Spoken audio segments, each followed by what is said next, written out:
गरीब साध साध सब नेक हैं, आप अपनी ठोरे।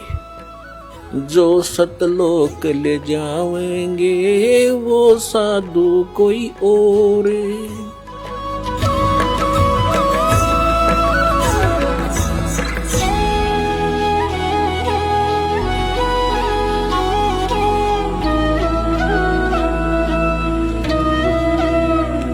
सतगुरु या तो स्वयं परमात्मा आए थे, सतगुरु का रोल किया था, वो तो भगवान भी थे, वो तो ऑल इन वन है, ऑल राउंड है। उसके बाद वो सतगुरु थे जिनको भगवान सीधे मिले और सचखंड सतलोक लेकर गए, वापस छोड़ा, उनके प्रत्यक्ष गवाह। और वो उनके पास कंप्लीट स्पिरिचुअल नॉलेज था और कंप्लीट साधना थी, परिपूर्ण साधना थी, ये मंत्र थे। या तो वो सतगुरु थे। उनमें कौन कौन है? आदरणीय धर्मदास साहिब जी, आदरणीय मलकदास साहिब जी, आदरणीय नानक साहिब जी, जो सिख धर्म के प्रवर्तक माने जाते हैं, आदरणीय दादू साहिब जी, आदरणीय गरीबदास साहिब, गांव छुरानी, जिला ददर, हरियाणा वाले, आदरणीय गीसा दास साहिब जी, गांव खेखड़ा, जिला मेरठ, उत्तर प्रदेश वाले।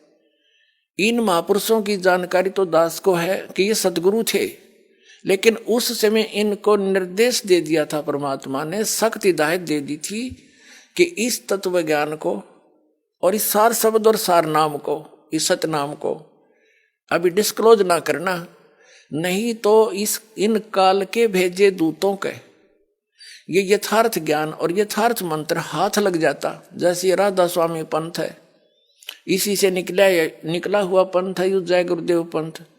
सिरसा के अंदर सच्चा सौदा और जगमाल वाली वाला और ये ठाकुर वाला, ये निरंकारी, ये सारे इससे निकले हैं, गुरु सिख धर्म से ही निकले हैं। यानी गुरु ग्रंथ साहिब को पढ़ा करते ये, उसमें से अपनी अल्प बुद्धि से जैसा इनका समझ में आया वैसा नारा सांग जोड़ दिया, वास्तविक ज्ञान इनके पास था नहीं। और राधा स्वामी पंथ का प्रवर्तक श्री शिवदयाल जी, वो गलत साधना करके पांचों नाम काल के जाप करके भूत बन गया, अपनी शिष्या बुक्की में प्रवेश करके हुक्का पीवा, रोटी खावा के वहां पर पहुंच गया सतलोक वो। तो ये बात बिगड़ती। अब इस पूरे ग्रुप को पता नहीं वो सतनाम कौन सा, सब सतनाम के गुण गावे, पूरा सिख समाज भी सतनाम सतनाम करता है, उन सतनाम का नहीं पता दो अक्षर का कौन सा सतनाम वो। और नानक साहिब जी उसी का जाप करते थे, क्योंकि उनको परमात्मा मिले थे, आकर के सचखंड लेकर गए थे, उनको पूरा कंप्लीट कोर्स दिया था कि आप इसका जाप कीजिए, पर अभी बताना नहीं किसी को। उस नाम का जाप समुद्र की साखी, जन्म साखी नामक एक पवित्र पुस्तक है, सिख धर्म की बहुत मान्य है। जैसे हम कबीर पंथियों के लिए कबीर सागर मान्य है, उसमें क्या है, परमेश्वर कबीर जी बोला करते थे, जो वार्ता उनकी हुई, जो घटनाएं धर्मदास जी ने देखी, वो धर्मदास जी लिखा करते थे, उनके परम शिष्य और साथ रहते थे। ऐसे ही बाला और मर्दाना श्री नानक साहिब जी के, नानक देव साहिब जी के परम शिष्य थे, वो उनके साथ रहते थे। और जो भी घटनाएं घटी बालाजी ने लिखी, आंखों देखी, तो उसमें उसको जन्म साखी बोलते हैं। जन्म साखी में एक समुद्र की साखी है, समुद्र की साखी में एक प्रकरण आता है कि बाला और मर्दाना ने श्री नानक देव साहिब जी से श्रीलंका देखने की प्रार्थना की, इच्छा व्यक्त की। उन्होंने कहा आंखें बंद करो, आंखें बंद करके खोली तो समुद्र के किनारे खड़े हो गए और कहा समुद्र के ऊपर मेरे साथ आप चलो, जैसे थल पर चलते हैं। हम दोनों मर्दाना और बाला नानक जी के गुरु जी के पीछे पीछे चल पड़े। उन्होंने ये कहा कि तुम वाहिगुरु वाहिगुरु जाप करते रहना। तो हम वाहिगुरु कर रहे थे, नानक साहिब जी कुछ देर के बाद उन्होंने उच्चारण शुरू कर दिया, ओम सोहम का जाप कर रहे थे। ये 2 अक्षर का मंत्र है। तो मर्दाना ने भी सोचा मैं भी यही जाप कर लूं। तो मर्दाना डूबने लग गया, वो भी वही जाप करने लग गया नानक जी वाला। जब नानक साहब जी ने देखा कि ये मर्दाना डूब रहा तो उन्होंने कहा कि मर्दाना तू वही जाप कर, ये मंत्र मत जाप कर, गुरु की नकल नहीं करते, आज्ञा का पालन करो। अब वहां झटका भी दे दिया और सार्वजनिक भी कर दिया, आगे के लिए बैन भी लगा दिया कि खबरदार देश का जाप किया था। क्यों? जब स्वयं जाप कर रहे हैं उनको क्यों मना किया? आदेश था परमपिता का कि यदि अब ये डिस्क्लोज हो गया तो पिछली पीढ़ी जो अब शुरू हो गया ये परमात्मा का यथार्थ पंथ ज्ञान, यहां फिर हम भिन्नता नहीं बता पाएंगे। ये काल के प्रेरित भेजे हुए पुण्यात्मा थे जितने संत बने हुए हैं, लेकिन फंस गए ये काल के, इनको भ्रमित कर दिया, मिसगाइड कर दिया, गलत साधना करवा दी। ये थे पुनकर्मी प्राणी और आखिरी सांस तक ये स्वस्थ रहे और सारी झूठ बोला करते, गलत साधना करते और करवाते थे। तो पूर्व जन्म के संस्कार थे उनके, तब तक तो ठीक रहे, फिर भूत बन गए और ये पाप लाद दिए न्यारे जो परमात्मा के बच्चों को मिसगाइड करने का। तो कहने का भाव ये है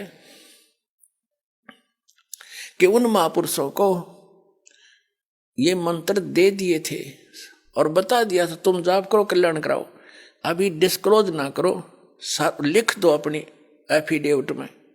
सभी महापुरुषों ने अपनी अपनी अमरवाणियों में लिखा हुआ है, लेकिन सिख समाज के अंदर एक विशेष प्रेरणा दी दाता ने।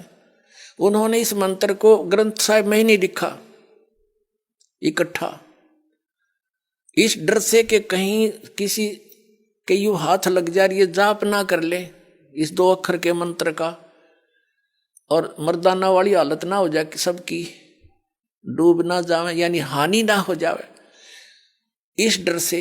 और उसी गुरु ग्रंथ साहिब से ये नकली पंथ चाले सारे उससे पढ़कर समझ में इनका आया नहीं।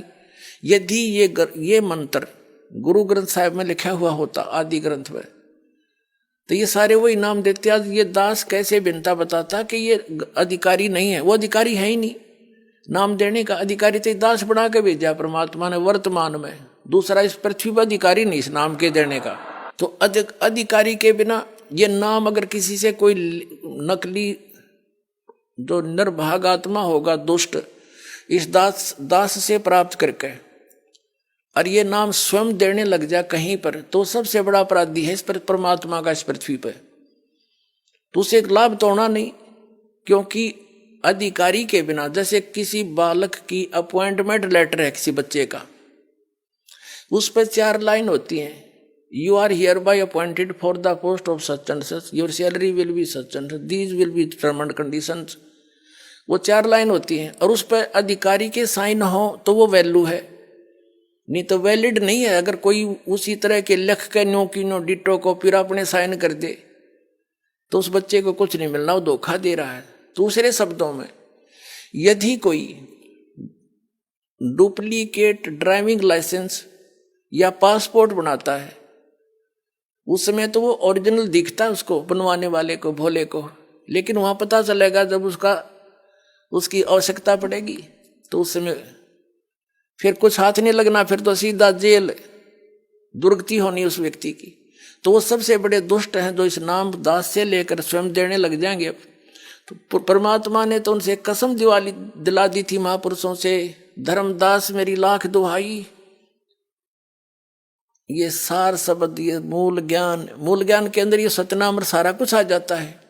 मूल ज्ञान को थोड़ा बहुत सार्वजनिक, सतनाम को थोड़ा बहुत सार्वजनिक करना पड़ा, लेकिन सार शब्द को तो कति छींट भी नहीं लागण दी दाता ने किसी के। इस दास के अतिरिक्त इस ब्रह्मांड में किसी के न सपने में भी ज्ञान नहीं, सार शब्द है।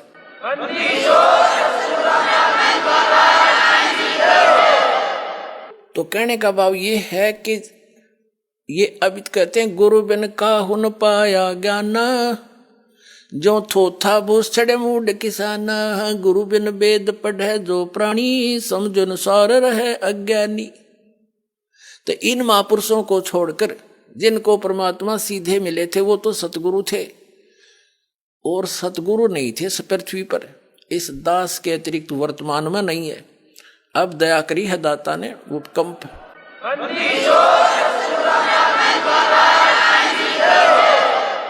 तो उन महापुरुषों ने अपने सब्र की घूंट पी, परमात्मा के आदेश का पालन किया।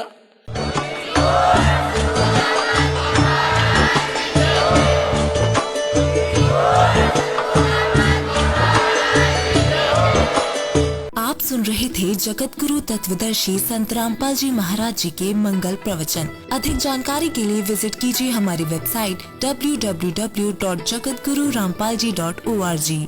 संत रामपाल जी महाराज जी के शुभ आशीर्वाद से पूरे विश्व भर में 500 से भी ज्यादा नाम दीक्षा केंद्र हैं, जिन पर संत रामपाल जी महाराज जी द्वारा ऑनलाइन निशुल्क नाम दीक्षा दी जा रही है। अपने नजदीकी नाम दीक्षा केंद्र का पता करने के लिए संपर्क करें 8222880541।